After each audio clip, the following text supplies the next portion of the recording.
ओम भूर्भुवस्वः तत्सवितुर्वरेण्यं भर्गो देवस्य धीमहि धियो यो नः प्रचोदयात्।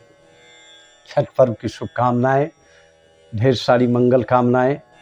छठ पर्व देव संस्कृति का बड़ा महत्वपूर्ण पर्व है, तुरंत प्रभावकारी, प्रत्यक्ष फलदायी पर्व है। इस पर चिंतन करते हैं। एक व्यक्ति बहुत बोल रहा था, पूजा पाठ बेकार की चीज है, देवी देवता कुछ नहीं होता है, कोई शक्ति नहीं है ब्रह्मांड में, सब बेकार की बातें हैं। जब भाषण देकर चुप हो गया तो मैंने प्रश्न किया कि आपके घर में छठ होता है क्या? कहा हाँ होता है। तो जब कोई शक्ति है ही नहीं, पूजा पाठ बेकार है, देवी देवता कुछ नहीं, तो आप एक काम कीजिए, छठ पर्व के प्रसाद को डिस्टर्ब कर दीजिए, पूजा को डिस्टर्ब कर दीजिए। जब मैंने कहा तो सहम गया। कहा अब क्या हुआ? कहा कि नहीं, उसका बैड असर हो जाएगा। वास्तव में वैज्ञानिक दृष्टिकोण से विचार किया जाए तो 3-4 दिनों से उपवास करके पूरे मन से, हृदय से, पवित्रता के साथ हम प्रसाद बनाते हैं और पूजा हेतु तैयार होते हैं।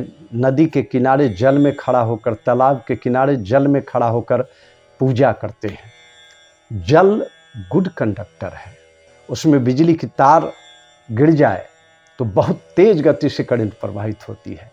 उसी तरह इंसान जल में खड़ा होकर सूरज का ध्यान करके गायत्री मंत्र जप करता है या अपने तरीके से पूजा पाठ करता है, प्रार्थना करता है, तो सूर्य प्रत्यक्ष देवता है, वो प्रत्यक्ष ऊर्जा शक्ति के स्रोत हैं। सूर्य है तो जीवन है, नहीं तो कुछ नहीं है। और ऊर्जा शक्ति आती है तेज गति से, जल में खड़ा होने से सुचालकता बहुत तेज है, तो उसका प्रभाव व्यक्ति पर पड़ता है, प्रसाद पर पड़ता है, और जिस हेतु पूजा करते हैं उस पर भी सुंदर प्रभाव पड़ता है। इसलिए छठ पर्व बहुत ही महत्वपूर्ण पर्व है।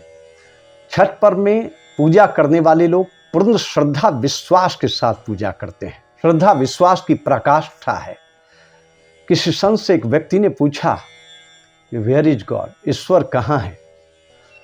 संत ने कहा कि श्रद्धा और विश्वास 2 शब्द हृदय में उतार लो और तब पूजा पाठ करो, तो इस प्रश्न का उत्तर मिलेगा और परिणाम की तुरंत लाभ मिलेगा पूजा पाठ का। भाई बहनों, उन्होंने कहा वेयर इज गॉड से W हटा दो, वेयर इज गॉड, ईश्वर यहाँ है, यह श्रद्धा विश्वास रखो। और ईश्वर कहाँ है से क हटा दो, तो भाइयों बहनों सचमुच में ईश्वर हाँ है, इस श्रद्धा विश्वास के साथ पूजा किया जाए तो तुरंत पूजा पाठ का प्रभाव पड़ता है, फलदायी होता है। इसलिए छठ पर्व तत्क्षण प्रत्यक्ष फलदायी पर्व है। आइए बड़े भाव से, पवित्रता के साथ छठ पर्व की पूजा करें, भाग लें। सबको छठ पर्व की शुभकामना, मंगल कामना।